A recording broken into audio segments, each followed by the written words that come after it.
downstairs, and we kind of had the heat dispersed in the house, so it's a little chilly down here. Nice and toasty upstairs. You know what? I'm gonna get my Charizard hat too. I'll be right Hey, back. the Charizard brothers.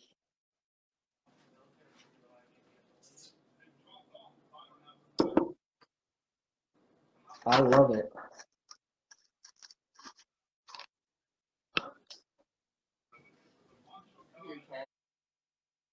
It's getting cold in this house. Yeah, winter's coming. Wait, you're in Florida. Yo, I love it. Yeah, That is beautiful. this one I found somewhere. I still have the tag on it. Pokemon exclusive. I like it. All right, let me turn on. Does it even get cold in Florida? It gets chilly. Yeah. I remember going down there in the winter time. I don't know, maybe 4 or 5 years ago. And I think it was January. We went to Disneyland, and yeah, it was like 70 degrees at nighttime. I was loving it. So like once you're used to the heat, it gets to about 40 degrees and it feels like 10. Yeah. I remember it being 40 to 50 degrees and needing like and like being freezing. But yeah, so I got Will Morton here, and we're going to be talking about card grading.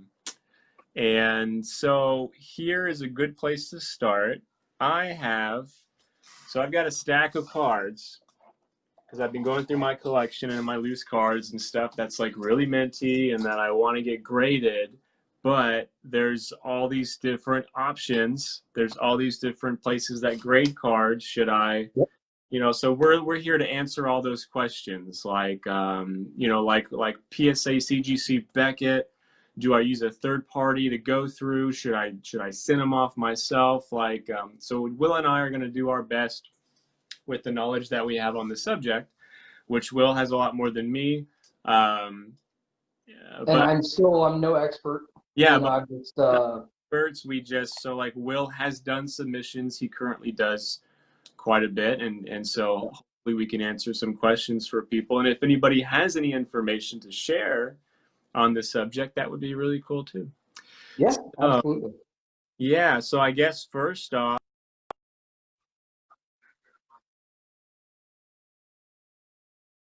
cards. I lost you there for a second. You were skipping. Sorry, screen recording stopped due to recording interrupted by another application. 1 second. Weird. I'm trying to record this on my phone. Let's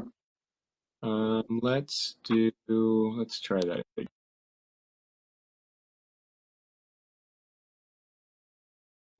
So you could probably just take the video off of that.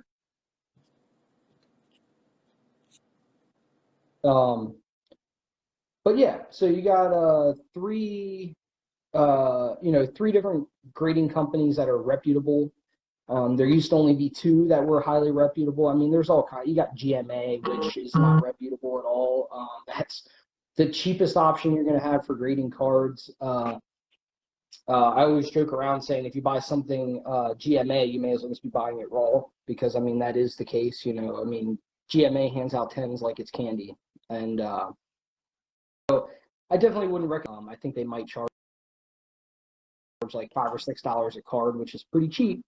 And it's good to have, maybe a case on your card if you want something cheap with a quick turnaround, but definitely nothing you want to go with. I always recommend PSA for damn near everything. I mean, PSA slabs is always what you're going to want. I don't care if it's modern, vintage, PSA all day. Obviously everyone's always trying to chase the 10. And it's a lot easier to get a 10 through PSA than it is through other companies like CGC and Beckett, BGS. Yeah, I know. So PSA has been around the longest. I think CGC, people aren't used to seeing cards. They're not like CGC to me. When I'm looking at graded cards, it's almost like it's like buying a car and wanting a Carfax. Yeah. Like Carfax is branded so well that it's like you have auto check, which is the same information, and then you have Carfax. Well, nobody will want an auto check because it's not a Carfax. It's the same thing when you talk about grading. People immediately think PSA. Like PSA, most people don't even know what it stands for. They just hear the word term PSA 10 and they're like, oh yeah, I know what that means. And so when you start introducing like even Beckett, I'd say PSA is more well known than Beckett as far as like a term recognition. Oh Um, yeah. unless you're like really, really, really into the hobby and you just know. But also CGC is Daniel. it was really recent. Like CGC started grading trading cards fairly recently, right? Yeah. CGC, I think they started maybe like 3 or 4 months ago, maybe 4. I want to say July-ish. But the thing with them is, I mean, they're still a reputable company. I mean, they've been grading comics for I think like 20 years or something. I mean, they are a reputable company. But as far as grading cards, they're not reputable yet just because they just started. Like not a lot of people have CGC graded cards like in their collection. They have PSA, they have Beckett. So those are the cards that they want. They want to match their sets usually. Um, and but CGC, as far as being reputable, they use computers and technology to grade their cards. It's not just a person looking at it and saying, oh yeah, this is definitely a 10, it looks beautiful, or this is definitely an 8. I see a little, nick there. So you're definitely gonna get your card graded well if you go through CGC, because like I said, they're always using computers and technology and everything, and they also go over it, with the human eye to make sure it's all correct. Um, and oh yeah, there's Daniel Vanilla. He says, "Acknowledge me, damn it." Okay. Drip, but I'm your biggest fan. Acknowledge Hey, me. I found CG um, sells for less than Beckett or PSA for the same grade. oh, Um, absolutely, they do. I think They so, do. in my opinion, and Will, yours may be different. The reason for that probably is because people don't think CGC is as reputable as a Yeah, PSA. absolutely. And it's funny because um, I almost hopped on, and actually, I don't want to say I almost did because I did hop on the CGC bandwagon. I did start grading certain cards with CGC, but nothing of real significant value. I'm not going to send my minty base set Blastoise to CGC and hope it gets a 9. I'm going to Right? send it to PSA. And honestly, if it was a minty base set, I would probably send it to PSA Express and pay the extra money, but I'll get into that more in a little bit. Um, I'm not going to send anything of significant value just because you're not going to get nearly as much out of it with a CGC grade. I've actually started buying CGC cards, cracking them, and resubmitting them to PSA, more expensive ones, because I Nah, know that's a guaranteed that's sale. yeah, that's not a bad strategy there, actually, especially right now. Do you think at some point CGC is going to be valued as high as PSA? Well, I don't know. Possibly, but I doubt it. Yeah. Yeah, I don't think so. I mean, not as valued. Honestly, I think within the next 6 months, you're going to see a significant price increase with CGC cards as they get more and more reputable and as they fix some of the small problems that they have now. A couple of the problems being, which it doesn't bother me much, but I know it bothers a lot of people. I don't know if they have like OCD over it or what, but the centering of their grading number. So when you get that CGC 9 or a 9.5, there's a little box in the left-hand corner. I don't have anything to, show you for example, but you'll have a little box in the left-hand corner, and the number might be off-centered a little bit. And a lot of people don't like that. Then okay. Yeah, that makes Yeah, sense. Also, yeah, too, I know a lot of people that collect slabs. It's hard to switch from PSA to CGC because a lot of people want all their slabs to match, right? yep, Like, let's say, like nobody's going to absolutely. want a CG like a PSA 10, shiny baby Charmander, Charmeleon, and then like a CGC shiny Vault Charizard as a Right. collection, right? Yeah, Who yeah, was it? Sean Lawson said 9.5 yep. CGC equals PSA 10. And, he has a point there. I mean, a lot of people have done examples with that. They have cracked 9.5s and sending the PSA and they've gotten 10s. A lot of people have cracked 9s, CGC 9s and gotten 10s. And as far as value, absolutely not. A CGC 9.5 will never sell for a PSA 10 right now. But as far as condition, yes, like I would agree with Sean. Like a 9.5 should equal a PSA 10. It's not guaranteed, and same with BGS. I have been hearing for a long time, ever since I even began grading cards, a BGS 9.5 is a PSA 10. That is not true. A BGS, I mean, now if you send that BGS 9.5, do you crack it? Yeah, you might get a PSA 10, but it is not a PSA 10. It will never be the same value as a PSA 10, and it's not guaranteed that it's going to get a PSA 10. And a lot of people think that it is. Oh, yeah, BGS 9.5, it's a PSA 10. Okay, well, good luck Yeah, trying to it's sell like it. I mean, it's all in the realm of that consumer driven market, right? Like it's what someone's willing to pay for it, and somebody's going to pay more money for that PSA 10 as opposed to a Beckett 9.5, which some could argue are could be the same thing, whether we all disagree. Um, but it's like that PSA 10 is like at this point the pinnacle, right? If you could have any PSA like mint car, like let's say I want to go out there and I want to buy the best, Expedition Venusaur out there, and I'm shopping, I'm typing in PSA 10 on my search bar, Now, Beckett Black Label 10, Yeah, of sure. course. Like I let's mean, call so let's call that let's call the Black Label that's the pinnacle.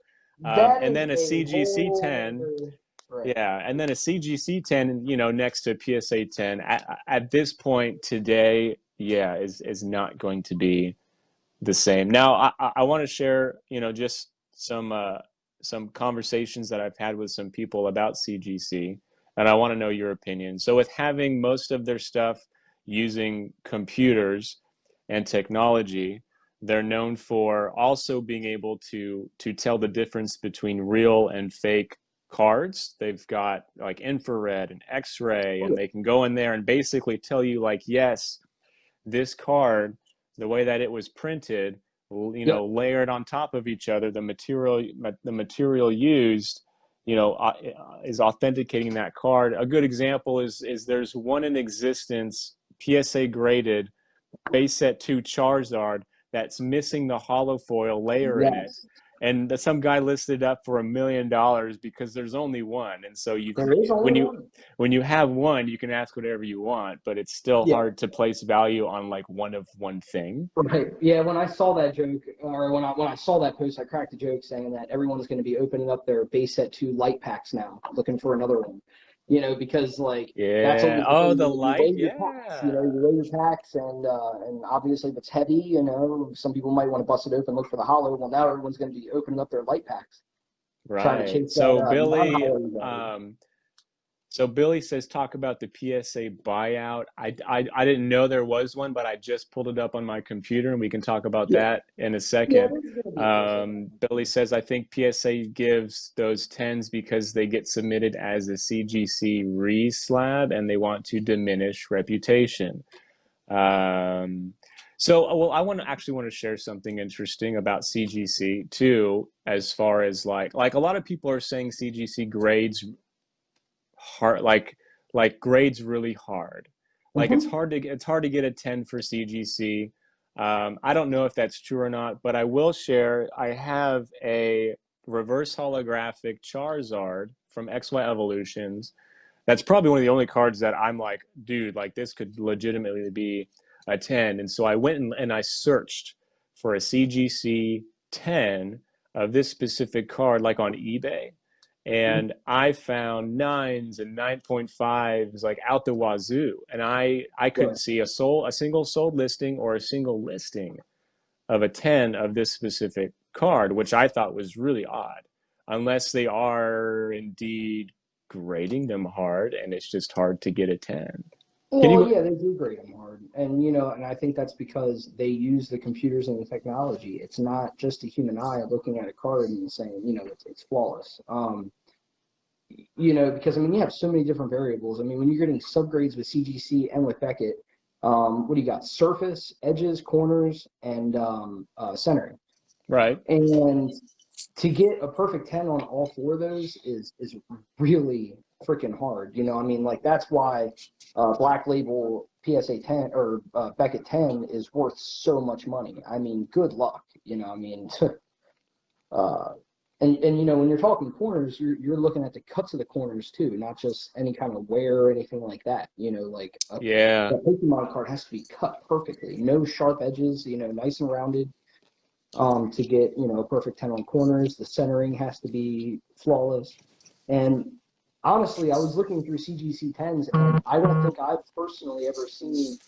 I haven't researched a whole lot into CGC and looked at like a whole lot of CGC cards, but I haven't seen a card where it has all four subgrades as a 10. I'm sure they are out there, but that's just how rare it is to get all four subgrades of 10, because you could have three subgrades of 10 and then one at 9.5. You're still going to get a pristine 10. Yeah. See, to me, that's backwards with what's going on with the PSA 10s bringing more money than a CGC 10. You would think, and it may just be and something that needs to happen with CGC's PR, like them branding themselves and coming out and saying, we grade cards now. And actually, there is a lower population of CGC 10s than there are PSA 10s. So in actuality, our CGC 10s should be worth more than a PSA 10.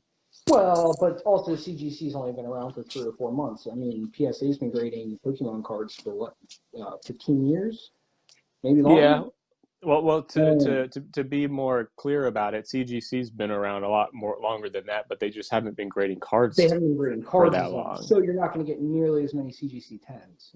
Yeah, for those who don't know, CGC's more well known for grading comic books and currency and posters and things like that, sealed product. And see, that's another thing too. They grade comic books a lot more different than they grade cards. Comic books, it's going to be a lot harder to get a 10 also with a comic book too, because they grade with points. So not just 9.5, but they grade their comics with 9.8, or 9.7. So to get a 10 with, comic books, I don't even know. I'm sure it's possible. I don't even know if I've ever even seen a 10, at least in person. They probably exist. I'm sure they exist. Yeah, I know my comic shop has a few 9.7s, 9.8s, but nothing. No 10s or anything. Brandon says CGC is better. Sleek, clean, clear, and blue. Yeah, no, they do have some very, very, very pretty slabs, especially when you look at PSA. A lot of people dog on the PSA slabs because they feel cheap, they feel light.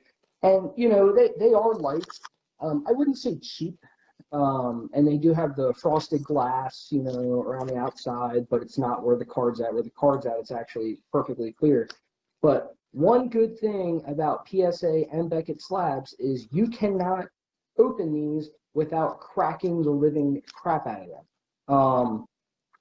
I have seen multiple posts where people have opened CGC slabs and it does not look like they've been opened. I couldn't tell at all. There was one guy that made a post where his card, his Charizard, was actually upside down in the slab.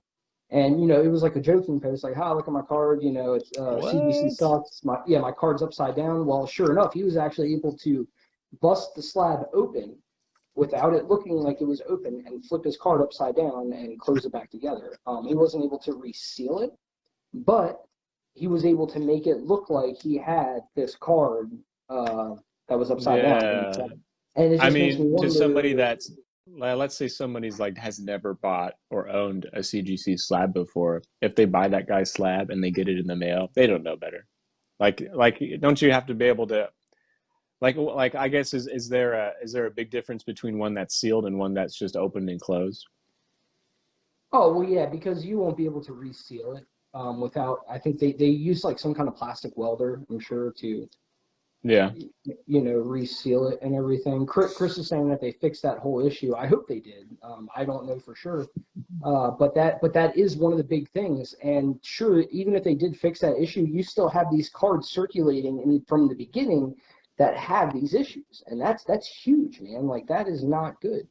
Yeah. If someone can figure out how to reseal that, then you could get let's say a Charizard first edition, 9.5, and swap it with a 7, and that's huge. You're talking a lot of money there, and sure it's messed up, but and I'm sure you'll always be able to see the difference. But that's something to think about. Yeah. Yeah. Chris says PSA cards do move around a good bit and you can hear them click. So, I have a PSA card here too, and a lot of people say that, and they do move around a little bit, but it's not easy to do, and there's not a lot of room. Older cards, I don't know if it's something that PSA had fixed, but I've had some older slabs where they do move around a little bit more, but all the submissions that I've been getting back, they're not bad. I mean, it's not enough, I think, to damage the card at all.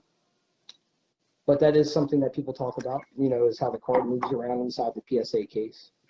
Yeah. And like I said, I'm looking at this one now, and yeah, it does have a little bit of give. But, hey, it's everyone's preference, I mean, PSA is still rules the slab kingdom. Yeah. So then this is just my personal opinion. I think it'll come to a point to where people, which I think some are already getting really tired of paying, $70 for a 5-day turnaround on their card, and Oh, and well, and and it being like 5 weeks before they yeah, actually get it. right. I Well, think the just Express is supposed to be a 10-day turnaround, I believe. And yeah, like you said, they're out about 4 weeks now for Express. yeah, and I believe just by human nature, people want stuff now, So I think there's going to be some situations where like people definitely want to go with PSA for depending on what cards they're grading, like you had said. Mhm. Um, but real quick here, did you hear about the PSA buyout? Yeah, I heard about that. A good buddy of mine, Ryan, actually posted that on Goldenrod, I believe, and it Yeah. was an So interesting read. Um, a lot of people, I've heard a lot of mixed reviews. I didn't get into it too much because, to be honest, I don't really care. I don't think it's going to affect PSA much, if it does at all. If anything, maybe it'll help turnaround times. Maybe the guy has an idea on how to get PSA back on track with their lag that they've had beginning, because PSA got hit with a lot of different things. I mean, uh, first, coronavirus, the COVID hit them really hard because they had to shut the plant down for, I believe, 3 or 4 months.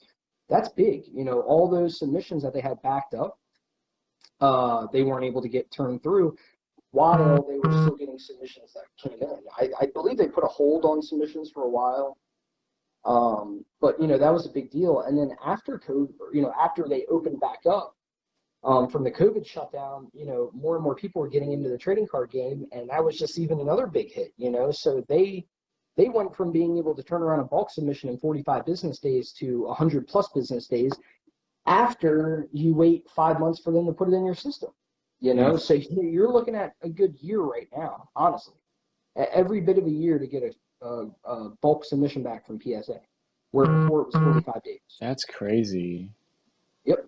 That's nuts. To me, that would be like, I mean, why even? I mean, so the only reason that I would do that personally is if it was a bulk submission of cards that I know that is going to be like my collection, like stuff that I will, have, no interest in selling anytime in the near future. I just want graded, or I know I will not be moving or selling or do anything with, for at least a year, right? Like maybe it's stuff like Well, cards that are cheap right now that I'm going to be investing in anyway that I don't think will I'll be moving for a year or more, yeah. right?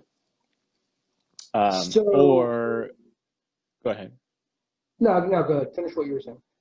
Or it's something that I specifically want, like for sure PSA 2 grade, which which we talked about like Wizard of the Coast stuff that they've been grading long enough to where Yeah. I would much prefer a human eye to grade than a machine to Okay. be grading, like a Yeah, that makes sense. computer. Yeah. And that's another thing too, as far as like submitting stuff to Wizards of the Coast. And I saw someone, actually, I want to go over this real quick before the comments get too deep. Someone said, yeah, PSA says 6 months or whatever, we shall see. So my after COVID submission was sent in May, and I still have not gotten it back. And so it has been 8 months, maybe 9 months, and this was back in May before the huge boom of Pokemon cards and CGC, and not just Pokemon cards, but sports cards. And I still have not gotten that back. It's in assembly now, and I had actually talked to someone in PSA, and they said maybe another 2 weeks at the most. So I'm hoping that I get my huge submission in about 2 weeks, but that just goes to show like how long the turnaround time really is. Like I sent it back in May, it's been 8, almost 9 months, and still no cards. And if you submit it now, where they're even more backed up, yeah, you're probably looking at a good year. That's crazy to me. Yeah, From it's a crazy. business standpoint, why are they not doing everything they possibly can to speed that up? As in, So I think let's they get more are. brick and mortar places up. Let's get more employees, and let's get this stuff graded. Well, see, that's not necessarily easy. I think they are doing what they can. They have been hiring a lot of people since this whole thing. They've been talking about it. I mean, when you go on CGC or PSA.com, they talk about that. Hiring professional graders. But it's Oh, not easy when you to first go to hire. their website, it's at the very top. There's a banner that Yeah, says we're yeah, it's hiring. right at the very top. So, and I think they do that because they're showing you like, hey, we're trying. And I do think that they are, but it's not an easy process. They can't just hire anybody to grade cards. I'm sure there's well, it's funny if you Can I get one of the new Google ones? criteria for their expectations for being a grader. I think it talks about as long as you can be a monkey in the zoo, you can be a card grader. That's what Google says. Right? But there's a lot of expectations that they had. I'm sure. You had to have been in the card game for X amount of time and know what you're looking at. So sure, it's not easy for them to just hire someone. And then Nimbus, do you offer grading submissions? No, I don't. It's I don't want to go through the whole middleman thing. I could do it, probably make some extra money. So I did start doing it with CGC just because of the quick turnaround times. I don't want to be that bad guy when I tell you that your submission isn't going to be here for a year.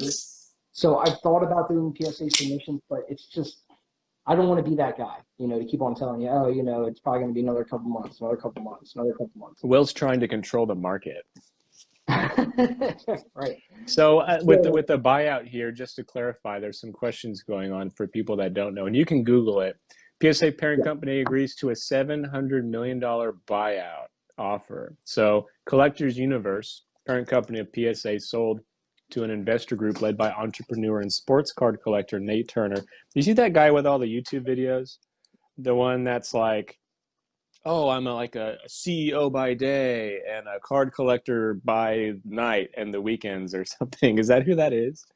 Yeah. Nate Turner? Yeah, Okay.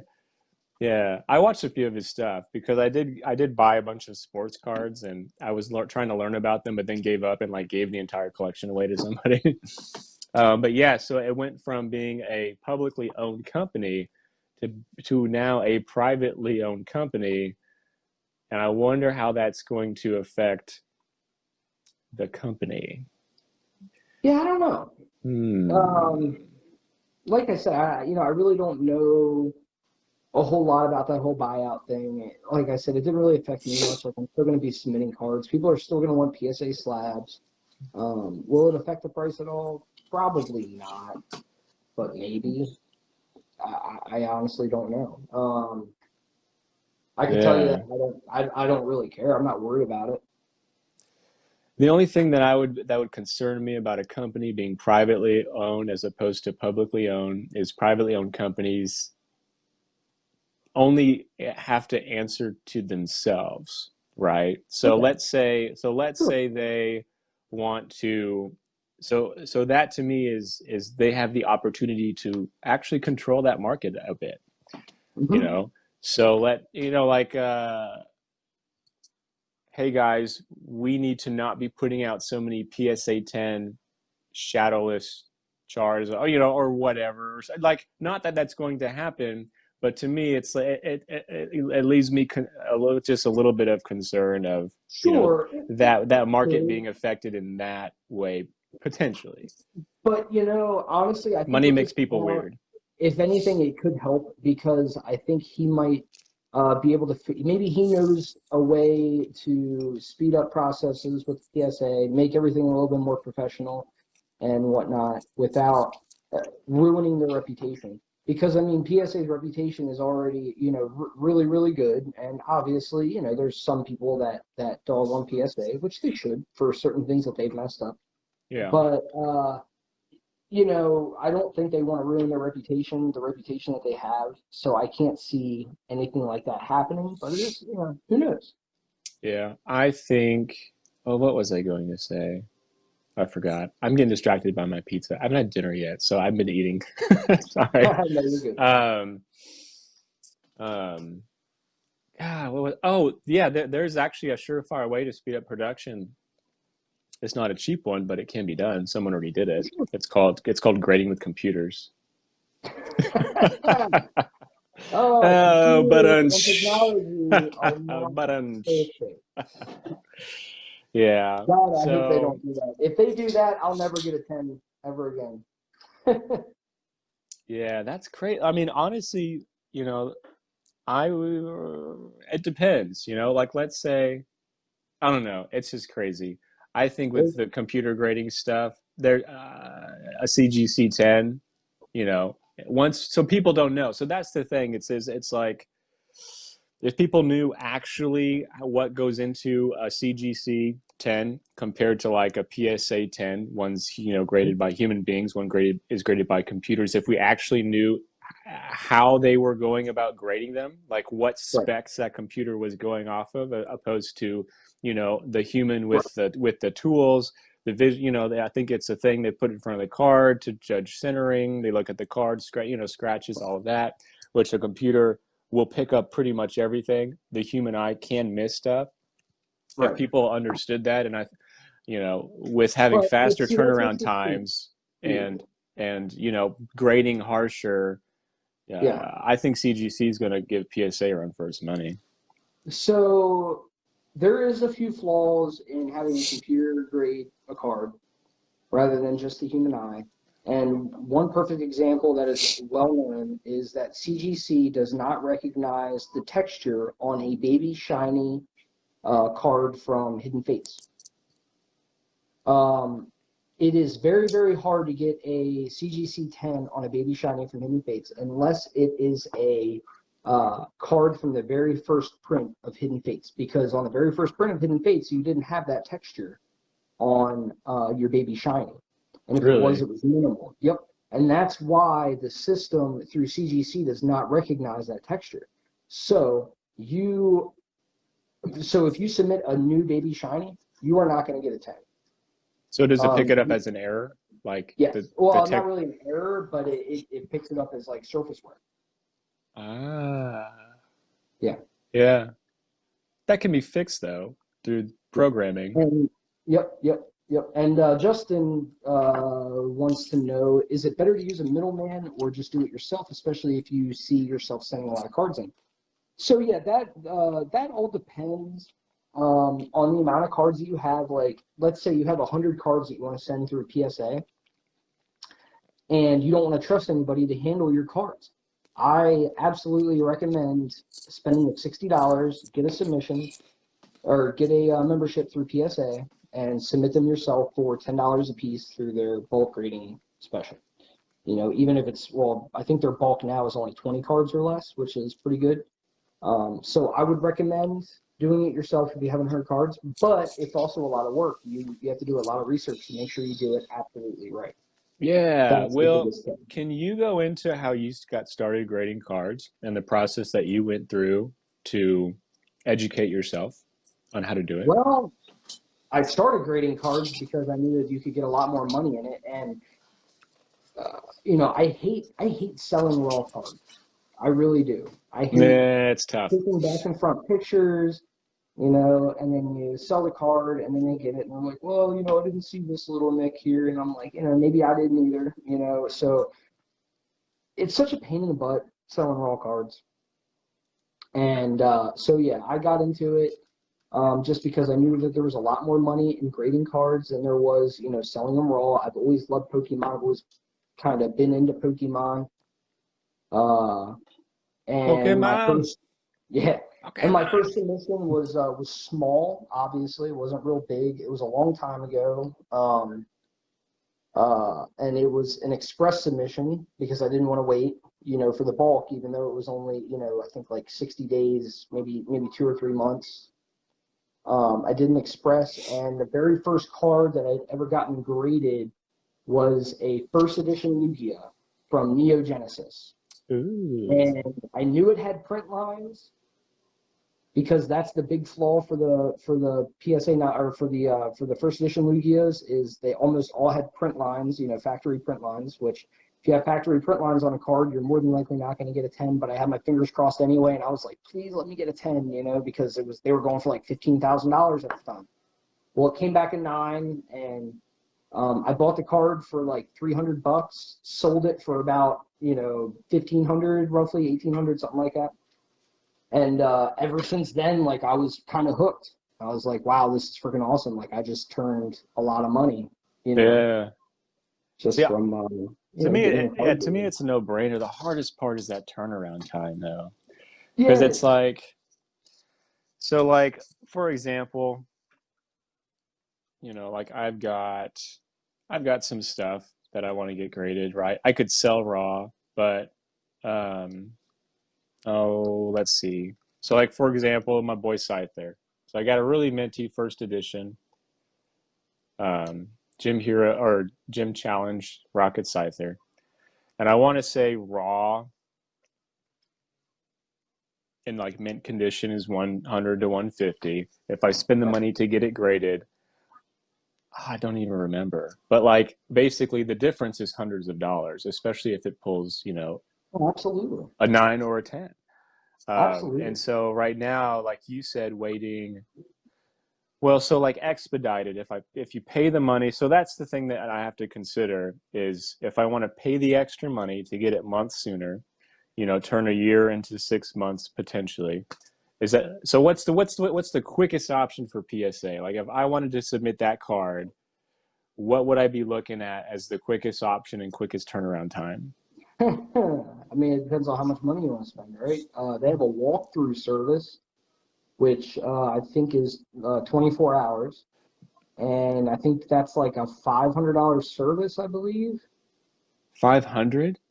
Yeah, I'm looking it up Oh right now. my gosh. Okay. No, you're Yeah, right. so I You mean, said it you depends should how go, much you money you know, want to spend. hardcore. Your best and cheapest, your fastest and cheapest option is going to be Express, which I believe right now you're looking at a 3 to 4 week turnaround time. I used to be able to send Express and it would come back in a week, week and a half. Yeah. And it was always $75. So my favorite service before they suspended it was the economy service. It was a 20-day service, and even through the whole COVID thing, when the big card spike happened, you know, for sports cards, Pokemon cards, and everyone was submitting, you could get them back in like 3 months, 4 months at the most.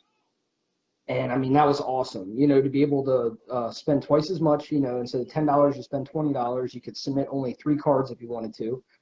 And so you're spending $20, but you're getting your cards back in less than half the time. Like I would have been kept on doing that, but you know Yeah. they cut that out because of the high demand, and now they're just doing the bulk rating. I think they still have a standard, which is like $50, and you're still looking at like 3 or 4 months, and then they have the express, which is $75. So I don't recommend the standard for $50 just because spend the extra 25 bucks and get it back, you know, 2 months quicker. That's the way I look at it. Yeah. Um, Man, it's hard. It's so hard. So it like is hard. like I really really want my cards in PSA slabs right now.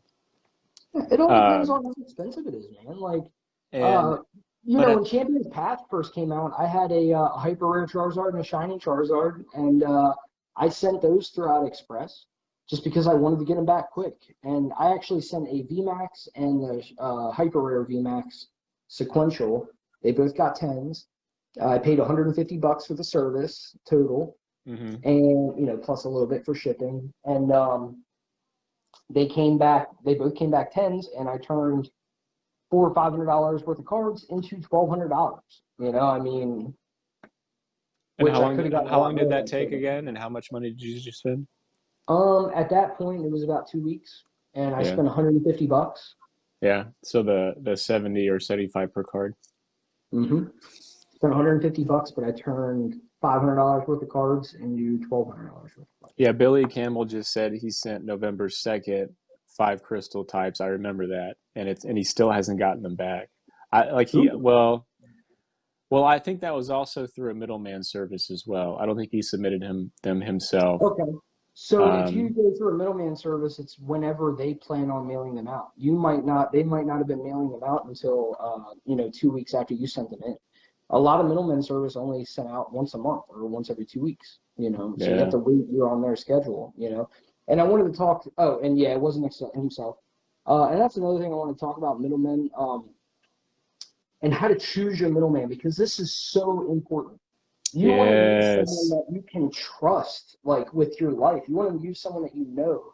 If you don't know them, you ask 20 people who they use, and whoever says, the same person 10 times, use them, because they're obviously reputable. They've done it before. One of my go-to guys would be Scott Emmer. I hear his name everywhere. He is an awesome dude. He's got shit tons of money, so he doesn't want to steal your cards. And he's just very reputable. I mean, he lives like 10 minutes from Beckett, so he could drop your cards right off. He's just a reputable person. But whoever you use, always ask them, have you ever submitted cards before? Have you ever, ask them these guidelines, because that's important. It's very important to know who you're dealing with. You don't want to just send the cards to anybody, especially if you got some like big balling cards. Yes, exactly. If you got some nice expense. And so that's the thing too, is like being able to trust that person. Like you said, after you send that card off, you have no idea what that card's doing. If you want to be able to send it to somebody that you can trust to take care of it, you don't want them to handle it poorly. They're like leaving the littlest bit of shoving a card inside of a top loader, with a fingernail can nick it, and that could be the difference between like a 7 and a 10. I mean, And I don't want to say that I never middleman services for people, because I do. I have friends out there that don't want to trust anybody. And if they have some really expensive cards, they don't want to trust anybody, I'll be like, yes, just send them to me. I'll send them for you, whatever. CGC, I got a couple friends that I'm submitting for, Brandon Pranu. I'm submitting some cards for him. And, like I said, I don't mind doing it for my buddies, but I don't want to be that guy, that card was completely mint. How did it only come back a 8.5 or a 9? I don't know, man. Like, I didn't fucking grade it. All I did was just put it in a box for you, submit it, and, and that's all I did. But I don't want to be that guy. So I don't want to publicly do submissions for people. If you're my buddy and you need some cards graded, send them to me. I'll help you out. For instance, one of my friends, she messaged me the other day and said she had these awesome cards and she wanted them graded. I don't know who to go to. And she sent me pictures, and I was like, oof. Like, I mean, you could go to Scott Emmer. And she was like, well, would you submit them for me? And I was like, okay, yeah, sure. And some of them are actually like really nice cards. Are you going to show them off right now? Yeah. So we got the first edition Dark Espeon, beautiful card, and it is really minty. And I mean, when I didn't even know, like, I knew she had a Dark Espeon, and when she sent it to me, I was like, oh my god, this is first edition. And I messaged her right away, and I was like, you have no idea how jealous I am of you right now. Yeah, I love that card. Yeah. It is. And, she sent a lot of good cards. I have 2 hollow Espeons here, and then some 4 Rocket Mewtwo's. Like, if you got cards like this, make sure you send them to someone reputable. Make sure you send them to someone that knows what they're doing. Make sure you send them, you send them to someone that's not gonna to sell them under your nose or swap them out with another card. Yeah. Because that's easy too. I mean, she could have sent me this, and maybe I had a Dark Espeon first edition too, and I was like, ooh, but this one, it doesn't have that speck of white in there, so I could just easily swap these out. Send them to someone that would not do that to you. Yeah. Because Also, that is so too, important. to protect yourself, let's say you've never used somebody, and this is just a thought that I had, and this is me thinking, which everybody should do, like in the community right now, as healthy as Pokemon is right now, there's always people looking to rip people off. Like, whatever Yeah, you can do to save your butt, like take pictures of your cards before you send them. absolutely. Take Well, when close-up you need to pictures know, and be like, look, this is the card I sent you, and somebody sends you back a card. If it, you have something to reference that way, or you've got some kind of like, proof that something weird went on. Not trying to say, see the worst in people, but at the same time, being diligent and being a good, just doing your due diligence for yourself to protect yourself is never a bad thing. Never a bad thing to do. yeah, yep, and yeah, that's a big thing too. Yeah, just make sure they're reputable. References. Yep, references. References. And like you Ask some said, how questions. many Don't be afraid submissions to ask have them you done? questions. You don't want to Yeah, be somebody's, guinea pig submission, especially exactly. if it's like your primo stuff. Yeah, exactly. Yeah. And that's the thing too. Like, I've never received a submission through CGC. I have received hundreds of cards through PSA. And I went through the process of CGC. I did my first submission for just my own cards, and it's just as easy, if not easier, than PSA. So, and that's one of those things. So I told Brandon, I was like, hey, man, if you got some cards to send, I'll send them for you. I've never gotten a submission back from CGC, but Brandon knows, like, I grade shit tons of cards. I mean, I think I probably have a stack now of probably 1,000 cards ready to get graded. And, Dang. I limit myself to, I always Do say you, I'm do you have limiting those myself Raichu to 100 GXs I cards. sent you in there? Those Oh, yeah, Raichus? of course, man. Yeah. And, I always tell myself I'm going to limit myself to 100 cards a month. And I need to start submitting more, and I have been. My last submission was like almost 200. I think it was 180 through PSA, and 150 through CGC. Yeah, Will, it's people like you that make it take so long for us to get our cards back. Yeah, I wish. I wish. Because the people like Scott Emmer, they have even bigger accounts through PSA. Because if you're super exclusive and you spend $25,000 a year through PSA, then you could get put on the VIP list pretty much, to where you have an even better discount on bulk submissions, to where you could submit for, I think, Yeah. $6 or $7 a card rather than $10 a card. And that's the thing. So Scott Emmer, he charges, I believe, $11 a card for PSA submissions, which is really cheap. And a lot of people are like, that's iffy, because it costs $10 to grade. So how is he making any money?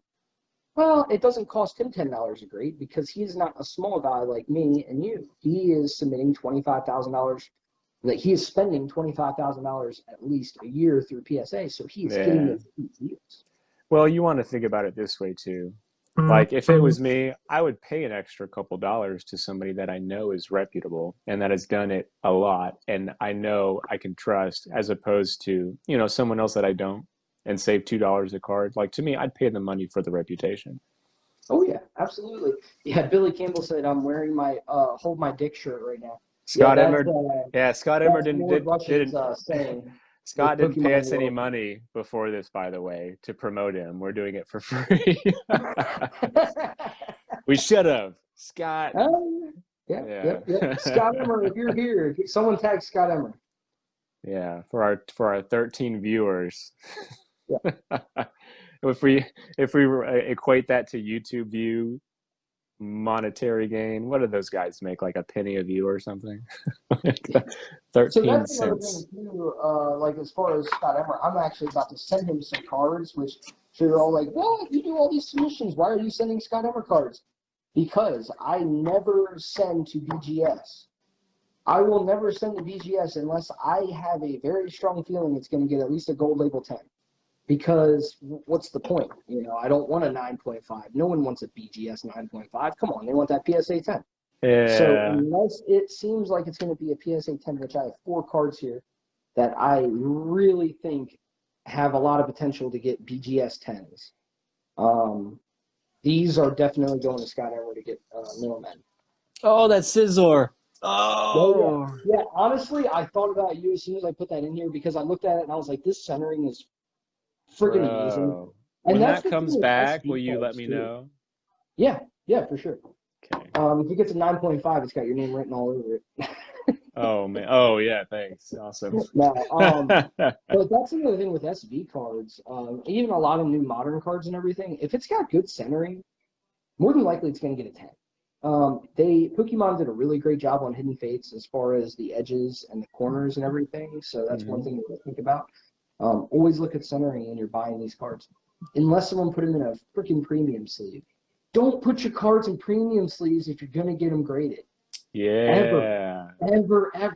I cannot stress this enough. Like, seriously, I have gotten so many cards, like, many cards in the mail with premium sleeves, and I'll pull it out, and I just see scratches. And those, like, Elite Trainer Box deck sleeves? Yes. Yeah, these things right here. Don't ever sell them to people that don't care about their cards or throw them in the garbage or put them on a shelf.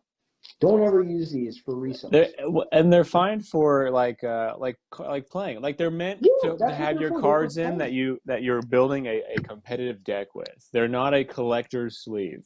They're a TCG sleeve. That's what they're made for. That the tops of them are rough. You don't want to put Wizard of the Coast cards in those because the hollow on those cards can easily be scratched. Oh yeah. Easy. So, not to make anyone feel bad that has done it already, but just to, educate people that that's not the sleeve to use. Use these guys right here. Penny sleeves. They're so cheap. They're cheaper than these. These, if you buy these from someone, do penny sleeves cost a penny per sleeve? I pay less than a penny because I buy 10,000 at a time.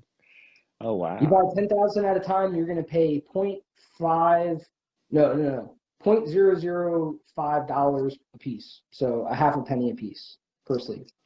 Dylan says, what are premium sleeves? So they're like the sleeves he's got there, they're Ultra Pro card sleeves. They'll have Ultra Pro sleeves called premium sleeves, which are thicker. They will also hug that card to basically, if I were to put, hey Arceus, no sacrifices tonight. But if I'm trying to put if I'm trying to put a card in a sleeve, I've used premium sleeves before. Not like maybe like once or twice because it was something I wasn't planning on doing anything like, with. You have to shove that card in there. That card fights you. Like if you have to push it, then if it resists, don't fight. Like just don't. If that thing does not want to go in that sleeve, don't force it. If it's something that you want to grade or keep or that, is potentially valuable, or, if it's something you might sell to somebody, you don't want them having to rip a card out of a sleeve that's so tight that they're like, what the fuck, So when you take a card out of the sleeve, you should be able to push it from the bottom and it just come right out, just like that. And then you can slide it right out. You shouldn't have to open it like this. Put your fingers, your dirty little dick beaters in there to pull it out. Ooh, we're getting adult now. Oh, sorry. Not safe for kids or work. That's okay. We're all adults here. So that's the thing, and don't use premium sleeves. Use these. They're cheaper. They're better. They're softer. They're nicer. Eric said, I sleeve mine in perfect fit penny sleeves, then put them in premium sleeves since I don't want to waste my card savers for cards I'm not 100% want to grade. So I Perfect mean, fit penny sleeves. I if don't they're like your those personal either. cards, you can do with whatever you want with them, Oh, right? of course, of course. Yeah, I'm just yeah, saying, you know, if you potentially want to grade it, I don't recommend perfect fit penny sleeves just because, you know, it's perfect fit. It's rubbing the edges a little bit, but you know, it's a lot better than premium sleeves. So yes, I like that, Eric. That's good. yeah. And I then, like it. stuff maybe that you're planning on selling, or, specifically like in my case, because I rip and ship. And I'll rip, I'll open cards. People buy the pack before I open it. I'm not I'm using soft penny sleeves because, when those cards arrive, I want to make sure that people get those cards in the best condition as possible. Mm-hmm. Because I don't know if they're going to grade them or not. I have no idea. So as a rip and shipper, I will never use sleeves from an Elite Trainer box. I won't use, TCG sleeves. It's soft penny sleeves and it's top loaders Yep. all the Yep. way.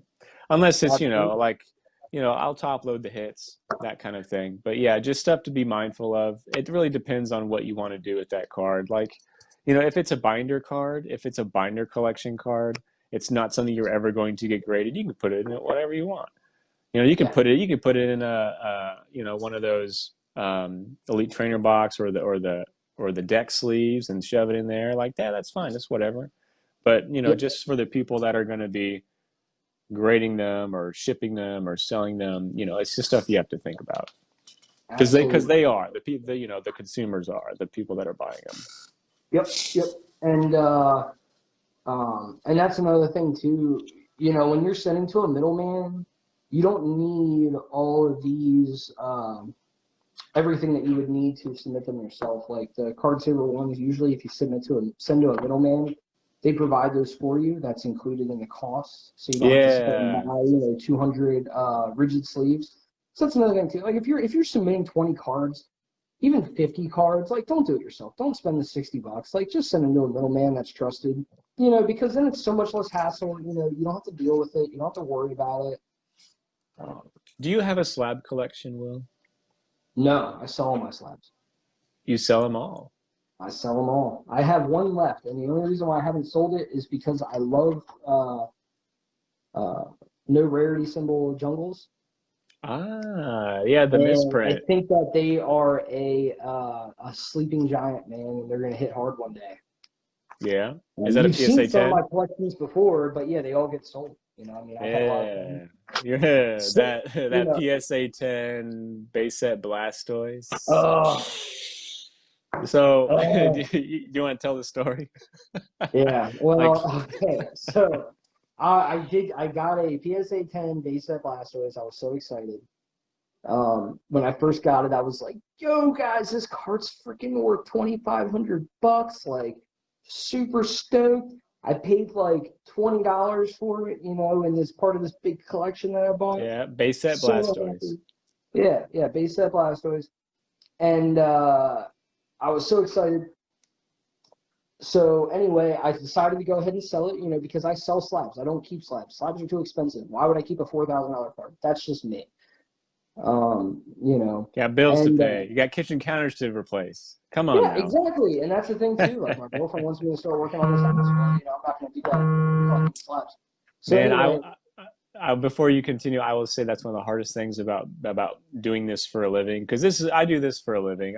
My like Pokemon is kind of my job. I don't have a real job, and when you love something so much, it makes it so hard to make money with it because like it's hard to let it go. I'll buy collections from people and I'll be like, oh my gosh, I want to keep them all. Like, but right, I actually, want when that I thing. bought it, I'm like, oh man, it's like when I went live and went through that collection I bought, I still have it. I haven't sold any of it. I spent Right. $700 on a collection. I went through it. It's probably about $2,000 worth of cards. I'm like, great, I made this money. Well, no, I didn't because I haven't sold it yet. So anyway, you Yep. can go Yep. ahead. No, you're right. And so anyway, yeah, I had this PSA 10 Blastoise. I finally decided to sell it. Well, I go to sell it, and I found out that the price went up a little bit, and that the cheapest one on eBay was like $6,000. So I was like, if I get $4,000 for it, I'll be happy. Sure enough, I did get $4,000 for it. I was stoked. Oh my God, I just sold a card for $4,000. You know, it's so cool. That you Two spent weeks 20 later, bucks on. Logan, yeah, 2 weeks later, Logan Paul opens up first edition base set booster box, and the price of base set cards skyrockets. Sure enough, 2 weeks later, one sells for $11,000, and I was kicking myself. I was like, you have got to be kidding me. If I just waited a couple weeks, I could have made that much more money. But I mean, that's Pokemon for you. You never know the prices, what they're going to do. It's nuts, But man, especially and right now. that's why I kept this one, because it hasn't skyrocketed yet. I'll keep this one. It hasn't hit like all the other cards have. Is that a 10? No, it's just a 9. Oh, just a 9. Ugh. Just a 9. Get that out But of here. it's still. And my submission that I had coming back very, very soon within the next Oh, couple I'm weeks. excited to see that Oh, or to hear about it. I'm so pumped. Yeah, I got it's 127 cards, and I believe 5 or 6 of them are very minty, no error symbol jungles. So yeah, Nice. I'm excited for that. Is there a Scyther in there? There is. And I actually just sent 2 Scythers to BGS or CGC. No rare or no jungle symbol.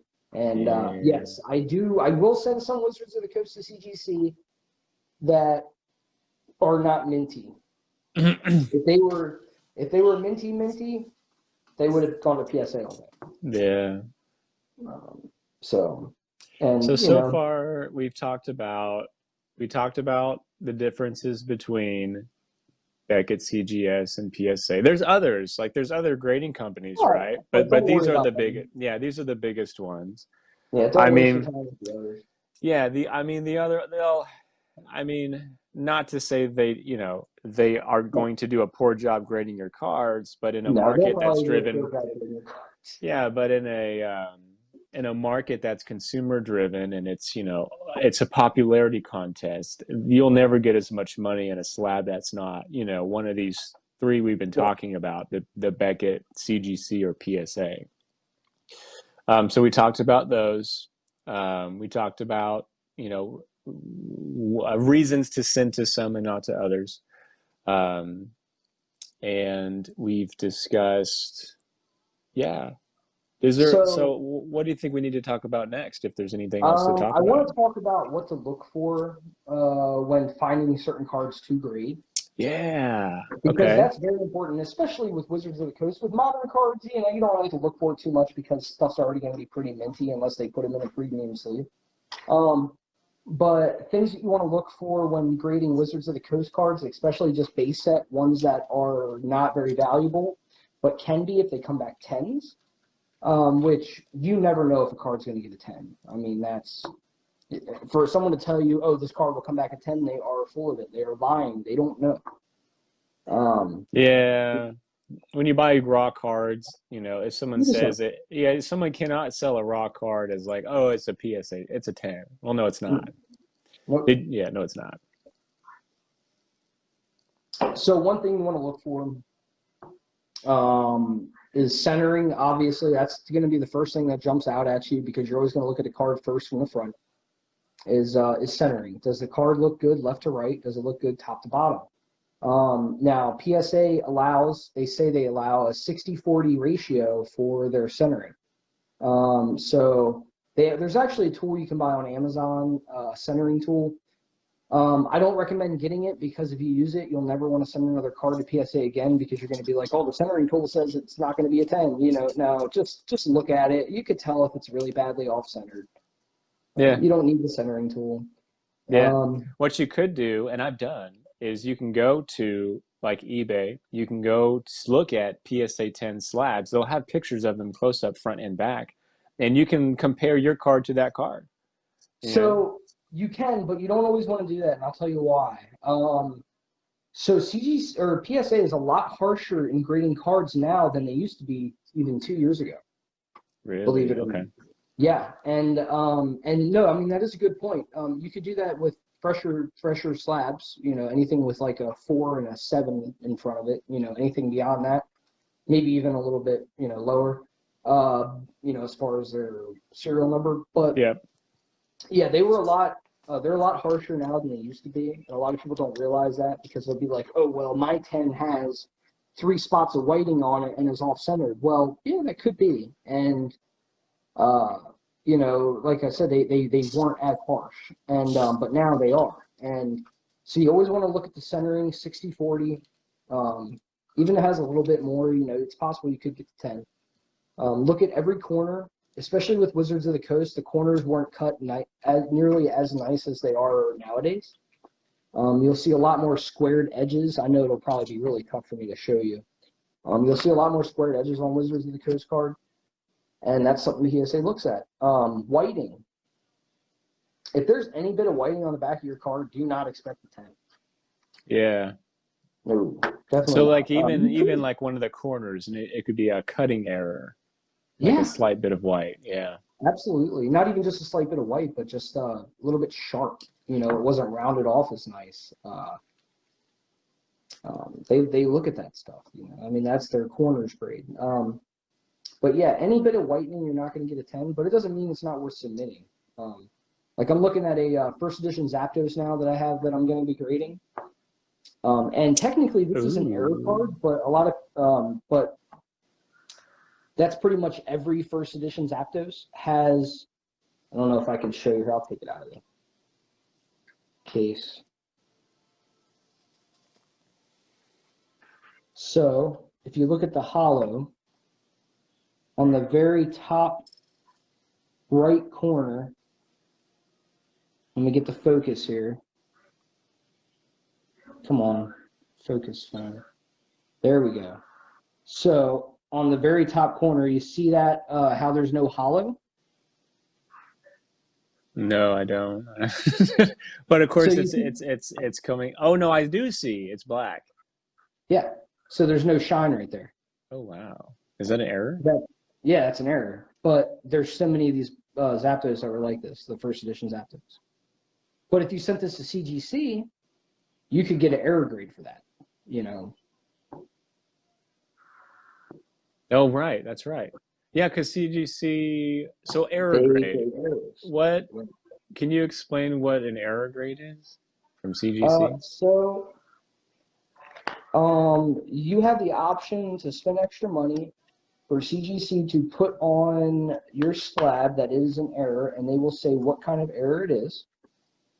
And because there's all kinds of different errors, you have a crimp error, you have a holo error, you have a reverse, I don't know what they call it, but sometimes you can flip your card upside down, or, you know, you flip your card over, and this Pokeball will be upside down instead of right side up. Oh, yeah. That's an error that CGC will actually put on their grade, or on your slab.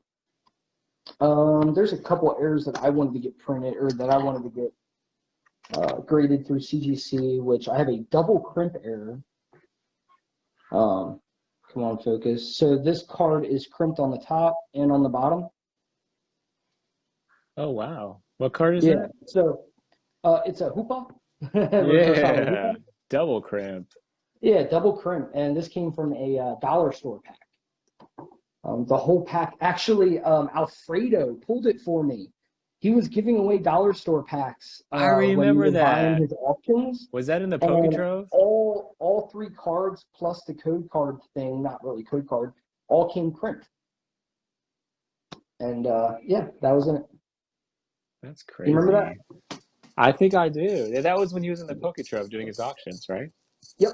Yeah. So I think that was like I think that was his first auction. Yeah. Also, too. So I'm not sure what kind of error I'm going to get for this, if I will get one. I don't know if I'll just get the off-center error, but you can actually see the printing dot here on the bottom corner. And you can see how off-centered it is. People will pay extra money for misprint cards. Oh, yeah. Yep, and this is a pretty minty Kabutops. Yeah, there's Facebook pages for that. If you guys have some, search those Facebook pages out. And, you know, that might be a place that if you're looking to sell something like that, you could probably get, you know, get a little bit more money for those misprint error shoppers. So I pulled up PSA and I'm looking at population counts for base set cards, like PSA 10 specifically. Do you ever look at that? Sometimes. Only if I had 10 on that. Do you know what the lowest population count of shadowless holographics are? Chansey? It is chancy. Right. Yeah. And it's actually just the normal Shadowless, not first edition. There's only 14 known. Yep, yep. And that's why Chansey is one of the cards that you always want to pull from base set. And a lot of people are like, oh, just the big three. No, Chansey's worth some money too if you get a 10. You know, and I think that's for first edition too, right? First edition base set. I think Chansey's the lowest population. Let's see. There's 46. And I That's think, pretty low. I think it is, from what I see. I was either that or it might have been. No, Magneton? Magneton's 54. It's very close. Magneton, Magneton's I think, up is there second. too. I think the highest one is Poliwrath. Poliwrath or Clefairy, I think, has a really high population for PSA 10s. Yeah, Charizard, Hollow, Shadowless, 54. Yeah. I think it didn't have to do with the amount of hollow foil on the card that could potentially be scratched. Like the amount of hollow foil on the card sometimes. I heard that. Well, yeah, if you have any hollow scratches on your card, you shouldn't even get a 10, more than likely. Yeah. Like the potential for that to be scratched. Oh, yeah. Well, like I said, that Lugia that I sent in, it had 2 print lines. They weren't even scratches. They were factory print lines. And it got a 9, you know? Yeah. And sometimes it's looked past, you know? Sometimes it is. And I was hoping, I had my fingers crossed. One thing that some people will do will actually take 2 PSA 9s, crack them both, and submit them both at the same time, resubmit them, putting the better looking one on the bottom so that when the grader sees these 2 cards, okay, this one looks like a 9. It's got the print lines. Let me give it a 9. They go to the next card. Well, this one looks a little bit better, and I just gave that one a 9. It looks better than the 9. That's interesting. It's a little trick you can do. It's not very ethical, but, you know, it can be done. Yeah, see, that's the thing with, like, human eye grading. Mm-hmm. You know, like you can kind of, you know, find ways around it like that, as opposed to the computer grading stuff of CGC. Right, but at the same time, with the computer grading, you know, you got those errors that the computer might not pick up on. Yeah.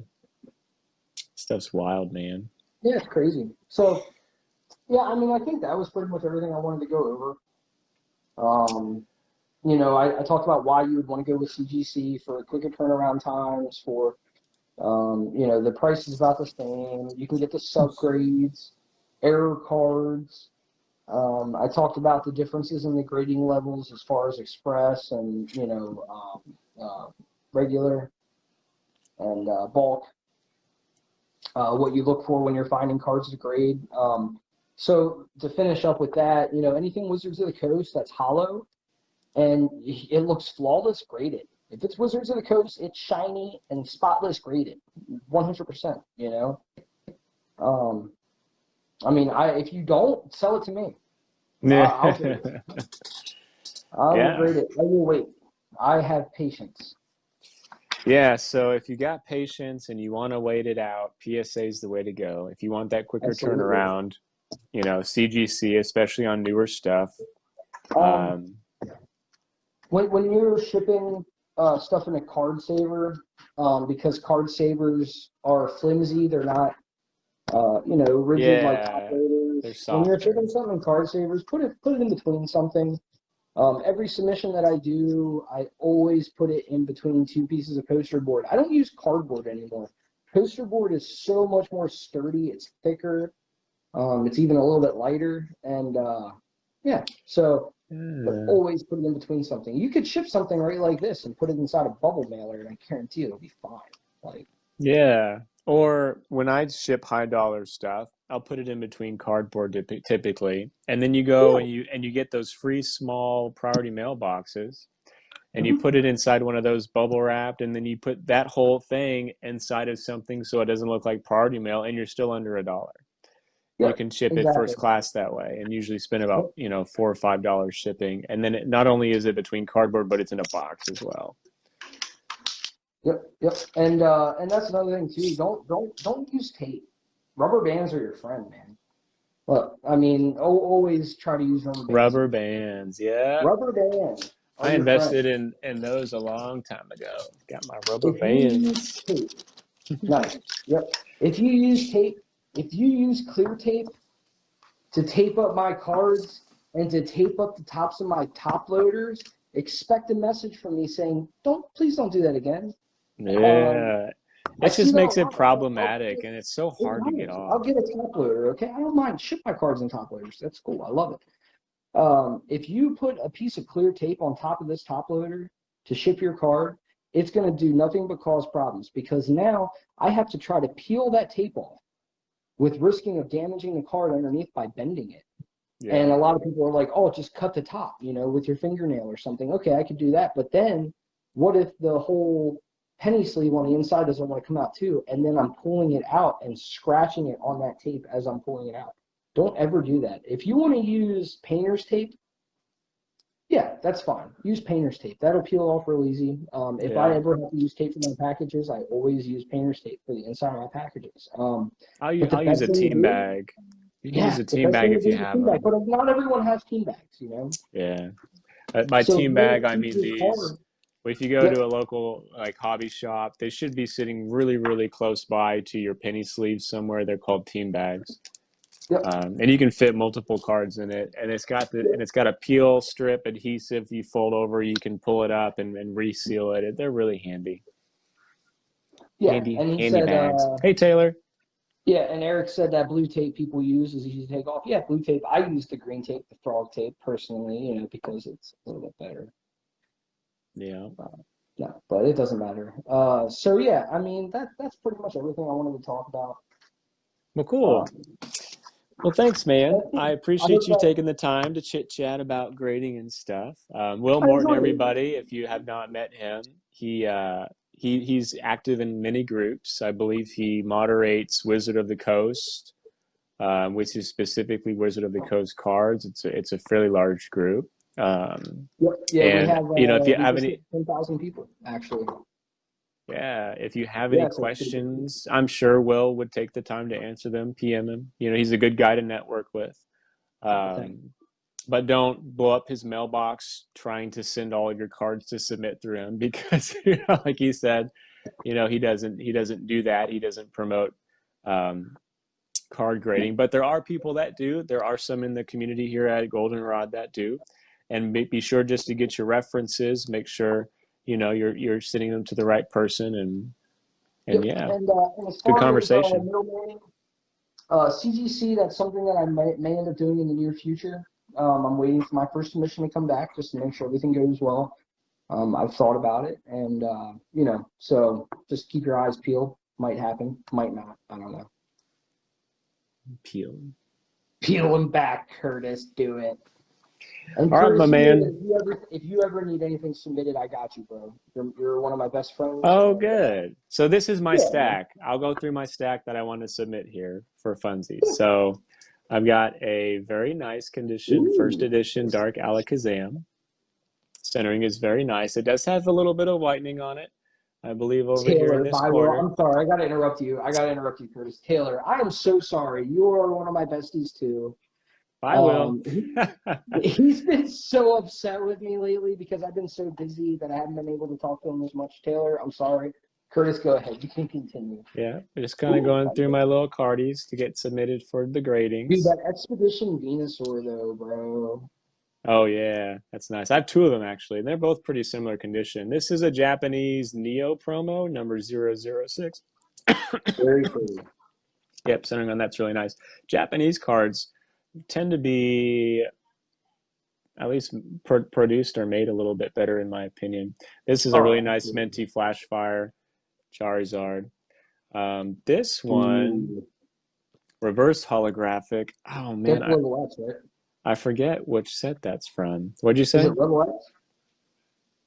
I don't remember because it's a swirly swirl. It's a little circle swirl. Oh, I don't know.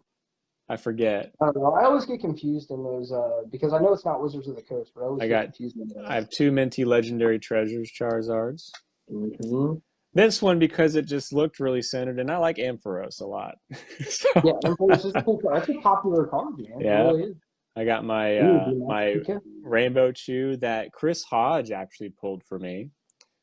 Thank you very much. This is just a minty regular non-holographic Charizard that I threw in there because I was like, Wait, whatever. It's a Charizard. grade all Charizards. All Charizards. Grade all Mega Charizards. Mega Rayquaza EX and then its counterpart from Roaring Skies. Both really Very minty. good. I've got first edition Giovanni Zero Ooh, King, very minty. I like I've it. got a Deoxys EX defense form, Yep, I remember you getting that super in my minty. I've got collection. the Raichu EX as well. Oh, dude, that's such a pretty card, I man. know, and this one is That probably, is such a pretty card. that's a beautiful card. No whitening, like zero Yeah, whitening, and really dude, nice that centering. and that artwork on there, like that's probably one of my favorite Raichu cards I've ever Yeah, seen. he's like fucking Super Saiyan Gokuing out there. Like, Yeah, man, I "Arr, like it. power Yeah, up. We got little bubble around it. Lieutenant Surge Raichu first edition, very minty card. Mm-hmm. We got a reverse Ooh, you got the holographic. reverse hollow Alakazam. An Yeah. expedition. And it's very, very nice. Yeah. I think there's a little bit of whitening on the side. It's still It's worth not going to it. pull a 10, but it's worth grading. And Mm-hmm. then I just got a real minty base set Zapdos here that is Very very nice. nicely centered and very clean. Nice, man. Yeah, definitely grade them, Curtis. And then I also have so I have a complete binder set of base set Wizard of the Coast, base set through Rocket. So base set Jungle Fossil, base set 2, and Team Rocket, and all of those are that's a set that I'm going to be grading, like all the holographics from it because they're really nice. But for now, they're going to live in my binder because I just don't want to do it right Oh now. yeah, man. I'll grade just about anything in the community, man. Like seriously, especially with Wizards of the Coast. Like even base set cards, base set commons and uncommons, believe it or not, are worth money as tens, man. You know, you could Yeah. have a base set Machop. Uh, I don't know what a PSA 10's worth exactly, but I'm sure it's worth at least $50. You know, you just turned a $1 card into Oh, a for $50 real. card by spending $10. Yeah, for real. Okay, so I'm going to whip this one out because I haven't looked at it in a minute. Whoa, what are you looking at over Um, there? come here, you. And I know the centering is off on the front. Hold on. So this is, of course, base set Charizard Mm-hmm. and no scratches on the front, super minty. I want to say just the centering is off on the front and the back. That would get an OC grade if It's got, space on the top there.